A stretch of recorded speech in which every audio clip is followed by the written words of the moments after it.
नमस्कार साथियों, मैं शिवम स्वागत करता हूं आपका सिविल सारथी में। आज हम उत्तर अमेरिका के बाद दक्षिण अमेरिका को देखेंगे, यानी साउथ अमेरिका। इसकी सबसे पहले हम पॉलिटिकल स्ट्रक्चर को जानेंगे, उसके बाद हम इसके भौगोलिक जो परिदृश्य है उसका देखा जाएगा। इसमें कौन सा पर्वत, पठार, मैदान जो भी है वो देखा जाएगा। आइए सबसे पहले जानते हैं इसका पॉलिटिकल स्ट्रक्चर। पॉलिटिकल स्ट्रक्चर से पहले हम देखते हैं कि इस महाद्वीप से इक्वेटर और ट्रॉपिक ऑफ कैप्रिकॉर्न दो रेखाएं गुजरती हैं, काल्पनिक रेखाएं। पहली है हमारी विषुवत रेखा जिसे हम इक्वेटर बोलते हैं, दूसरा है हमारा मकर रेखा। आप ये देखिए, ये निकलती है हमारी मकर रेखा। आइए इन सब को जानते हैं। इन दोनों के जो बीच का क्षेत्र है हम इसको उष्णकटिबंध का नाम देते हैं। जो है इसका क्षेत्र जो है ये आपका बीच का क्षेत्र है, इसको हम उष्णकटिबंध बोलते हैं, उष्णकटिबंध। इसी प्रकार जीरो से ऊपर जो 23.5 डिग्री है, यानी हमने देखा था मैक्सिको से जो गुजर रही थी कर्क रेखा, उसको भी हम उष्णकटिबंध का नाम देंगे। तो सबसे पहले जानते हैं इनके देशों को किस प्रकार ये भौगोलिक जो अपना पॉलिटिकल स्ट्रक्चर है वो देखते हैं। तो सबसे पहले हम शुरू करते हैं कोलंबिया से। कोलंबिया जो है उत्तर अमेरिका महाद्वीप से लगा हुआ देश है। उत्तर अमेरिका महाद्वीप में जो है पनामा नहर हमने देखी थी, यहीं पर है पनामा जलडमरू मध्य, पनामा जलडमरू मध्य, जिससे उत्तर अमेरिका और दक्षिण अमेरिका महाद्वीप जुड़ते हैं। उसके बाद हम प्रवेश करते हैं कोलंबिया, जो कि दक्षिण अमेरिका महाद्वीप का देश है, और पनामा जो है उत्तर अमेरिका महाद्वीप का देश है। तो कोलंबिया से शुरू करते हैं। कोलंबिया से हम चले वेनेजुएला, वेनेजुएला से गुयाना, गुयाना से सूरीनाम, सूरीनाम से फ्रेंच गुयाना, फ्रेंच गुयाना से हम पहुँचे ब्राज़ील। ब्राज़ील से दोस्तों, ब्राज़ील से हम आगे निकले, हम पहुँचे उरुग्वे, उरुग्वे से हम पहुँचे अर्जेंटीना। इसी क्रम में हमें याद रखना है। तो सबसे पहले हम कहाँ पहुँचे थे? कोलंबिया, कोलंबिया से वेनेजुएला, वेनेजुएला से Guyana, Suriname, Guyana, Suriname, French Guiana, Brazil, Uruguay और अर्जेंटीना। हमने यहाँ तक देखा। इस क्रम में हम घूमे क्लॉकवाइज। अब हम एंटी क्लॉकवाइज घूमते हैं। जो हमसे दोस्त मिस हो गए हैं उनको भी इस एंटी क्लॉक में हम शामिल कर लेंगे। तो कोलंबिया से हम चले, कोलंबिया से इक्वेडोर, इक्वेडोर से पेरू, पेरू से हम बोलिविया भी जा सकते हैं, पेरू से हम चिली भी जा सकते हैं, बोलिविया से हम पहुँचे पराग्वे, और चिली से फिर हम अर्जेंटीना पहुँच ही गए हैं। तो आप देखिए क्लॉकवाइज और एंटी क्लॉकवाइज, इस तरह से अगर आप देशों को याद करेंगे तो ये आपको लंबे समय तक याद रहेंगे, और परीक्षा में आप निश्चित ही प्रश्न को सही करके आएंगे। सॉरी। तो कोलंबिया, इक्वाडोर, पेरू, पेरू से हम दो दिशाओं में जा सकते हैं, चिली और अर्जेंटीना, और पेरू से हम बोलिविया और पराग्वे और उरुग्वे, ऐसे हम जान सकते हैं। तो हमने ये देशों के बारे में देखा। अब आप देखिए जो है ब्राज़ील जो है ये इस महाद्वीप का सर्वाधिक विस्तार लिए हुए देश है, और इसकी जो है तटरेखा सबसे लंबी है। आप देखिए इसका विस्तार यहाँ से लेकर यहाँ तक है, तो इसकी तटरेखा सबसे लंबी है। उसके बाद हमने चिली का स्थान आता है। तो ये दो तथ्य भी याद रखिएगा। अब हम महत्वपूर्ण विशेषता के बारे में जानेंगे, जो है एंडीज पर्वत श्रृंखला, जो कि इस महाद्वीप की जलवायु, सामाजिक, आर्थिक सारी विशेषताएं निर्धारित करती है। यहाँ की आप अमेजन नदी भी पढ़ेंगे आगे, जो कि दुनिया की दूसरी सबसे लंबी नदी है और दुनिया की सबसे बड़ी अपवाह तंत्र वाली नदी है। तो आइए जानते हैं एंडीज पर्वत का विस्तार कैसे है। तो इसमें इसी मैप में हम देखते हैं एंडीज पर्वत। तो वेनेजुएला से शुरू होता है, कोलंबिया, इक्वाडोर, पेरू होते हुए आपको बोलिविया और चिली, अर्जेंटीना में होते हुए यहाँ तक जाता है। एंडीज पर्वत श्रृंखला आपको 7 देशों में ये गुजरती है, 7 देशों से, और यह है दुनिया की जो है दूसरी सबसे लंबी पर्वत श्रृंखला है, और हिमालय के बाद दूसरी सबसे ऊंची पर्वत श्रृंखला है। तो इसके बारे में तो ये तथ्य महत्वपूर्ण है। अब जानते हैं वेनेजुएला और कोलंबिया। आप देखिए कोलंबिया में एक नदी है मैगडलिना, यहीं से निकलती है एंडीज पर्वत श्रृंखला से। यहाँ से मैगडलिना नदी निकलते हुए कैरिबियन सागर में गिरती है। तो यहाँ की कौन सी नदी है? मैगडलिना। मैगडलिना कहाँ की नदी है? कोलंबिया की एक महत्वपूर्ण नदी है, जो कि कैरिबियन सागर, अटलांटिक महासागर में गिरती है।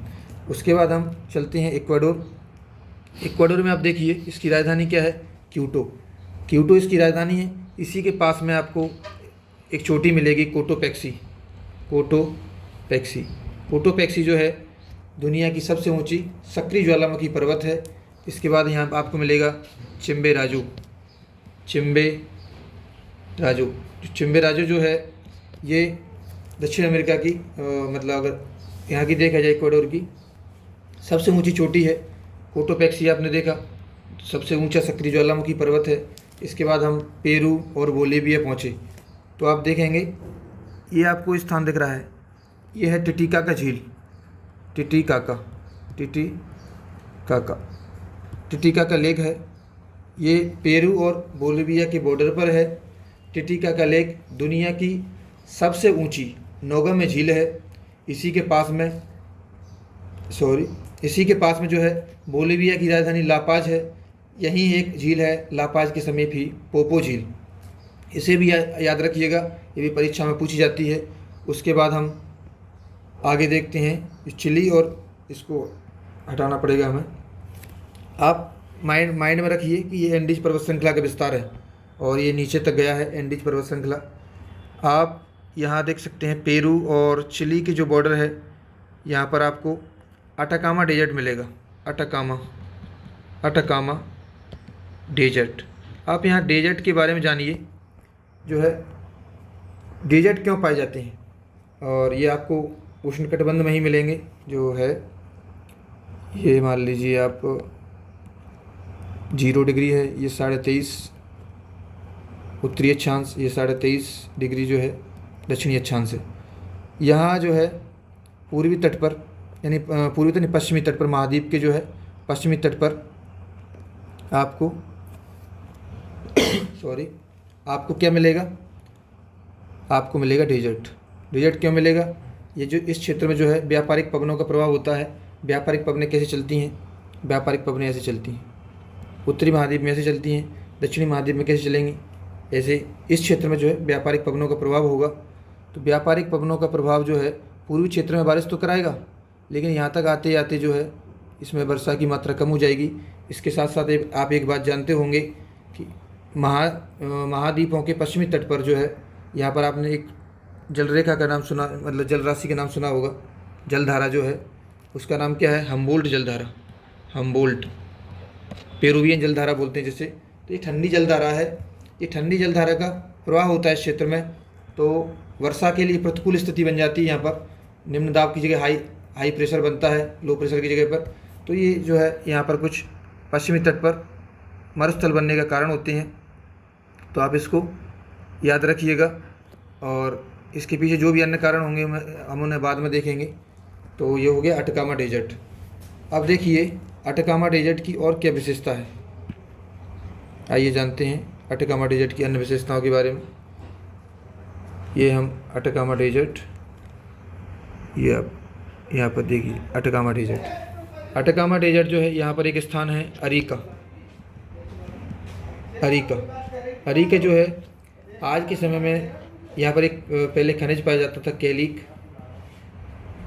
आज के समय में यहाँ पर कोई खनिज नहीं पाया जाता। इसे हम प्रेतों का शहर या घोस्ट सिटी के नाम से जानते हैं। आर्थिक महत्व तो नहीं है इस शहर का, तो यहाँ लोग भी नहीं रहते हैं, तो इसे घोस्ट सिटी के नाम से जानते हैं। अरिका हो गया। इसके पास ही यहाँ पर एक स्थान है इक्विक के पास में है, यहाँ पर इक्विक के नज़दीक ही है चिक्विकमेटा। यहाँ पर पाया जाता है तांबा। तो इस डेजर्ट की सबसे महत्वपूर्ण विशेषता है कि इक्विक में चिक्विकमेटा में तांबे का खनन होता है। इसे विश्व की तांबा राजधानी के नाम से जाना जाता है। और आपको यहाँ एक शहर और मिलेगा एंटोफगास्टा। जो एंटोफगास्टा है यहाँ से मकर रेखा गुजरती है, तो ये इस कारण जो है चर्चा में रहता है या विख्यात है। इसके अलावा आप आगे चलेंगे तो आपको मिलेगा सैंटियागो और वालपराइजो। आपने उत्तरी अमेरिका महाद्वीप में देखा था दोस्तों सैक्रामेंटो और सैन फ्रांसिस्को, जो किस लिए विख्यात थे। आप ये देखिए यहाँ 23.5 डिग्री है। इसके बाद ये क्षेत्र जो है 45 डिग्री अक्षांश के आसपास आता है। तो इस क्षेत्र में क्या मिलेगा दोस्तों, भूमध्य सागरीय जलवायु मिलेगी। भूमध्य सागरीय जलवायु सबसे महत्वपूर्ण विशेषता क्या थी, खट्टे रसदार फलों की खेती होती है। यहाँ पर खाद्य प्रसंस्करण उद्योग का विकास हुआ है। तो आप देखिए वालपराइजो और सैंटियागो जो कि है मध्य चिली में एक खाद्य प्रसंस्करण उद्योग के लिए विख्यात है। आप इसकी तुलना उत्तरी अमेरिका महाद्वीप में पश्चिमी तट पर यूएसए में जो आपको मिला था सैन फ्रांसिस्को और सैक्रामेंटो, वहाँ से कर सकते हैं। तो आइए चलते हैं आगे। आपने यहाँ तक देखा, उसके बाद आप देखिए ये आपको पुंता अरेनास दिख रहा है। यहाँ पर जो है एक मैगलन जलसंधि पाई जाती है। आप ये देखिए इस स्थान पर मैगलन स्ट्रेट पाई जाती है, मैगलन जलसंधि। आपने पढ़ा था जलसंधि का कार्य क्या है, जलीय राशियों को जोड़ना और स्थलीय भागों को अलग करना। तो ये जो है ये स्थान है Tierra del Fuego. Tierra del Fuego, Tierra del Fuego जो दक्षिण अमेरिका का मुख्य महाद्वीप है उससे अलग करता है। यहाँ पर आपको इसका मुख्यालय मिलेगा उसियो। उसियो उसियो जो है ये सुदूर दक्षिणतम स्थान है, आदिवासी क्षेत्र है। तो और आगे आप देखेंगे जो पुंता अरेनास है यह खनिज तेल के भंडारण की दृष्टि से महत्वपूर्ण है, लेकिन प्राकृतिक दशाओं के अनुकूल न होने के कारण यहाँ पर खनिज तेल का दोहन एक कठिन कार्य है। तो आपने एक मैगलन जलसंधि बहुत इंपॉर्टेंट है, पेपर में पूछी जाती है। उसके बाद आप एक चीज़ देखिए, एंडीज पर्वतीय श्रृंखला में आप यहाँ देखेंगे एक पर्वत चोटी है और यहाँ पर एक पर्वत चोटी है अकांकागुआ। अब हिंदी में लिखिए इसको अकांकागुआ। अकांकागुआ ये दक्षिण अमेरिका की सबसे ऊंची चोटी है अकांकागुआ। और यहाँ है ओजास डेल सलाडो। ओजास डेल सलाडो, जो ओजास डेल सलाडो है दोस्तों, यह सबसे ऊंचा ज्वालामुखी पर्वत है, दक्षिण अमेरिका का सबसे ऊंचा ज्वालामुखी पर्वत है। आपने यहाँ देखा था कोटोपैक्सी, यह सबसे ऊंचा सक्रिय ज्वालामुखी पर्वत था। तो अकांकागुआ दक्षिण अमेरिका की सबसे ऊंची चोटी हो गई। इसके बाद हम एक महत्वपूर्ण यहाँ पर जानेंगे विशेषता। यहाँ एक रेलवे का विस्तार किया गया है जो कि पूर्वी तट से पश्चिमी तट को जोड़ता है। पश्चिमी तट पर यहाँ पर जो जंक्शन है वालपराइजो, यहाँ से निकलती है रेलवे, जिसे ट्रांस एंडियन रेलवे बोलते हैं क्योंकि ये एंडीज पर्वत श्रृंखला को पार करती है। तो वालपराइजो से मेंडोजा से आपको ब्यूनस आयर्स जो है, जो अर्जेंटीना की राजधानी है, ब्यूनस आयर्स यहाँ तक पहुँचाती है। ये वालपराइजो से हम निकले तो ये आपको एंडीज पर्वतीय श्रृंखला मिलेगी। एंडीज पर्वतीय श्रृंखला है। इसे यहाँ पर एक है उस्पलाता दर्रा। उस्पलाता दर्रा जो है पास मिलता है, उस्पलाता पास। यहाँ पर मेंडोजा से होते हुए, मेंडोजा शहर है, उससे होते हुए ये ब्यूनस आयर्स पहुँचती है, जो कि कहाँ है, अटलांटिक महासागर तट पर है, दक्षिणी अटलांटिक महासागर में, जो कि अर्जेंटीना की राजधानी ब्यूनस आयर्स पर है। ब्यूनस आयर्स जो है एक महत्वपूर्ण बंदरगाह है। ये आपने मोंटेविडियो, इसको हम आगे जानेंगे। तो एंडीज पर्वतीय श्रृंखला के बारे में हमने इतना जाना। आपने चिली के बारे में जाना, अर्जेंटीना में हम चलेंगे आगे। आप बोलीविया जो है हमारा एक अंतरा पर्वतीय पठार है। ये कैसा पठार है? बोलीविया का अंतरा पर्वतीय पठार है। ये एंडीज पर्वतीय श्रृंखला के मध्य में आता है और ये टिन के भंडार की दृष्टि से महत्वपूर्ण है। टिन भंडार यहाँ पर सर्वाधिक महत्वपूर्ण है। तो आप इसे याद रखिएगा, परीक्षा में कई बार पूछा गया है कि बोलीविया का पठार किस खनिज के भंडार के लिए महत्वपूर्ण है। तो टिन भंडार। चिली किसके लिए महत्वपूर्ण है? तो आप इक्वेक और चिक्विकमाटा को आपने तांबार, विश्व की तांबा राजधानी का नाम दिया था। इसके बाद आपने चीज़ें देखी। आप एक तथ्य देखिए, हम कोलंबिया से वेनेजुएला गए, आप इसके बारे में जानेंगे कि ये डिस्टर्ब रहता है, ये देश सर्वाधिक तेल भंडार भी इसके पास है, फिर भी ये राजनीतिक रूप से स्थिर रहता है, अमेरिका से इसका संघर्ष चलता रहता है। इसके बाद गुयाना, सूरीनाम जो है, Suriname, French Guiana. French Guiana दोस्तों इसके फ्रांस के अंडर में आता है, फ्रांस का विदेश विभाग बोलते हैं, फ्रांस के अंडर में आता है। यहाँ पर जो है फ्रांस और यूरोपीय अंतरिक्ष एजेंसी का प्रक्षेपण केंद्र है, अनुसंधान केंद्र, प्रक्षेपण केंद्र है। तो यूरोपीय प्रक्षेपण केंद्र है जो है, यहाँ से छोड़े जाते हैं रॉकेट, छोड़े जाते हैं अंतरिक्ष में। और आपने सुना होगा फाल्कन 9, वो इसी स्थान से ज़्यादातर छोड़ा जाता है। तो आज हम दक्षिण अमेरिका महाद्वीप के बारे में इतना ही जानेंगे। इसके बाद हम अर्जेंटीना और उरुग्वे, पराग्वे, बोलिविया और ब्राज़ील के बारे में जानेंगे। इसकी नदी संरचना कैसे है, कौन सी नदी, आपने सुना होगा अमेजन नदी जो है इस महाद्वीप की सबसे महत्वपूर्ण नदी है। इसके साथ साथ हम कुछ और नदियों की इसके बारे में जानेंगे। आपने आज मैगडलिना नदी के बारे में पढ़ा, जो कोलंबिया की एक महत्वपूर्ण नदी थी।